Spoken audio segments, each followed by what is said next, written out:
melaporkan DRL atas pelanggaran kode etik. Nah, sebagai dokter ini seperti apa sih dok? Oke, gini. Jadi kalau misalnya antar kan ini ada polemik juga ya antar teman sejawat gitu ya. Nah gini, sebenarnya kan sumpah dokter sendiri udah dikatakan kalau di sumpah dokter itu teman sejawat itu dianggap sebagai saudara ya. Jadi sebagai saudara sendiri. Nah saling support, saling mendukung. Tapi kalau salah ya jangan didukung, tapi mesti diingetin gitu. Nah kalau emang ribut antara teman sejawat, biasanya kalau lebih baik, lebih bijaksana, ini menurut pendapat saya ya, itu bisa menegur langsung, japri misalnya, dok tegur aja langsung, atau misalnya diskusi, dok ini begini-begini, kenapa dokter ngelakuin ini, nanti mengingatkan, dan dokter yang tegur juga akan, oh iya maaf dok, misalnya saya salah, saya akan memperbaiki segala ya. Nah tapi kalau nggak bisa, otomatis ada namanya organisasi profesi. Nah kebetulan organisasi profesi itu adalah ID. Nah ID itu yang akan menengahi. Nah kalau misalnya ternyata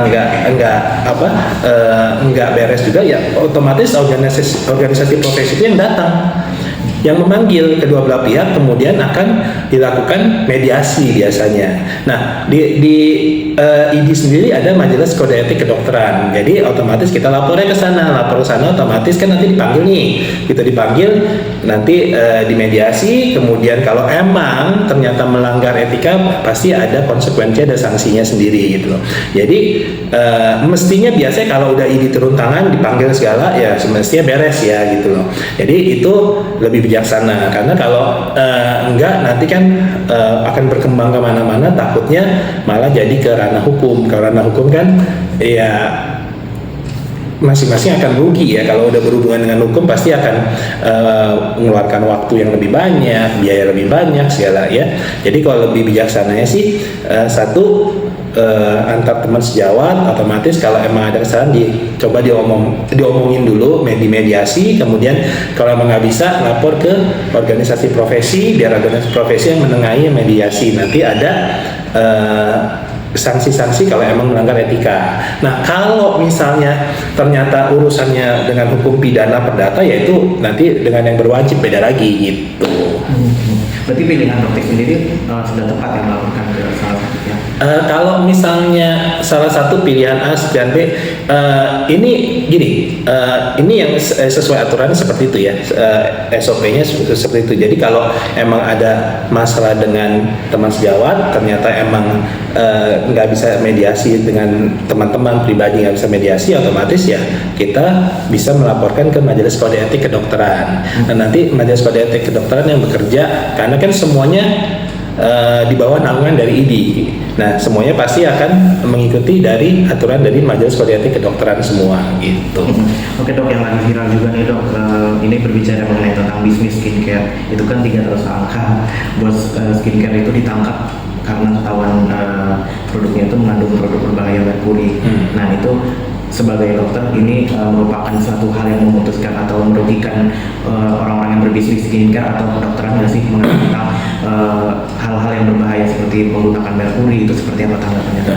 Gini, justru bagus kalau menurut saya, begitu ketangkap ternyata produk itu mengandung merkuri, justru bagus. Kenapa? Karena otomatis aparat bekerja, berarti dari BPOM bekerja, dinas kesehatan bekerja, dari pihak kepolisian bekerja, karena semua yang melanggar aturan ya tetap mesti ditindak gitu ya. Nah kenapa begitu? Bukan masalah mematikan bisnis, justru itu menyelamatkan banyak masyarakat, banyak orang gitu, karena jelas merkuri itu tadi berbahaya dan efek sampingnya juga berbahaya, dan bisa nggak cuma ke kulit, juga ke kesehatan yang lain. Nah jadi otomatis justru itu malah lebih bagus. Kenapa? Karena satu melindungi, kedua membuat semua pebisnis itu, bisnis owner bisnis skincare itu mereka lebih sadar diri atau lebih ngerti dan lebih tahu kalau misalnya untuk produk skincare, walaupun kita mereka untuk urusan bisnis, tapi ada hal yang lebih penting, kesehatan dari si masyarakat, kesehatan dari konsumen, efek samping dari konsumen mereka mesti pikirin. Jadi jangan melulu ujung-ujungnya uang tapi merugikan masyarakat. Justru kalau malah dengan begini kan semua akan memperbaiki, nggak bakal berani lagi dengan menggunakan produk-produk yang ternyata berbahaya buat kesehatan. Nah justru itu membantu mereka untuk berbisnis dengan cara yang benar dan itu kan jadi halal. Kalau ternyata melakukan bisnis seperti itu ternyata merugikan masyarakat, ya kan nggak halal juga. Satu nggak halal, kedua merusak masyarakat, terus buat duitnya buat apa juga? Kan pasti semua juga ada konsekuensi masing-masing gitu. Justru malah lebih bagus kalau menurut saya, bukan malah merusak, merugikan, justru malah membantu bisnis skincare jadi lebih bagus. Kenapa? Karena masyarakat juga lebih tenang kalau misalnya ternyata Mercury ditangkap nih ya, yang ternyata yang owner bisnis yang nggak benar ternyata ditangkap. Jadi masyarakat lebih percaya sama aparat kan. Sekarang kan banyaknya mereka pada ngomong ya tapi BPOM nggak bisa diharapkan, ini kepolisian nggak bisa, semua kan begitu masyarakat. Nah dengan begitu masyarakat lebih oh iya ternyata mereka bekerja ya. BPOM sendiri bekerja kok, kan BPOM bilang kalian waktu kemarin pertemuan saya dengar Prof Ikrar juga ngomong, Prof Taruna itu, jadi kalian tidak perlu menekan-nekan BPOM itu bekerja gitu loh, karena yang punya wewenang adalah BPOM gitu. Dan pada akhirnya setelah kejadian ditangkapnya tersangka ini, akhirnya para mafia skincare juga akan maksudnya lebih takut, lebih ini kali ya, karena kan ini udah kejadian gitu. Nah kalau misalnya pihak aparatnya tegas, otomatis minimal pihak mafia skincare akan berpikir ulang. Walaupun ya tetaplah namanya mafia itu kan yang penting mereka nggak peduli ya, semua diterabas mestinya. Tapi minimal ada kayak shock terapinya gitu loh. Oh berarti nggak bisa sembarangan, nggak bisa seenaknya nih sekarang, aparatnya lebih tegas. Nah kalau aparat makin tegas lagi, ya otomatis kan mereka juga akhirnya makin lama makin nggak bisa seenaknya lagi. Jadi makin mengerucut makin kecil ya, diharapkan sih hilang. Ya pasti buat shock terapi oke lah. Kalau menurut saya, dan emang ini yang benar dilakukan emang ini, karena kadang-kadang ya masyarakat nih kalau misalnya dikasih tahu itu agak susah ya kadang-kadang. Jadi yang penting si A pakai bagus, si B pakai bagus, langsung putih, langsung ini bener loh dok. Tapi kalau dikasih edukasi mereka nggak peduli gitu kadang-kadang. Jadi mereka mesti tahu kalau itu sangat merugikan diri mereka sendiri gitu.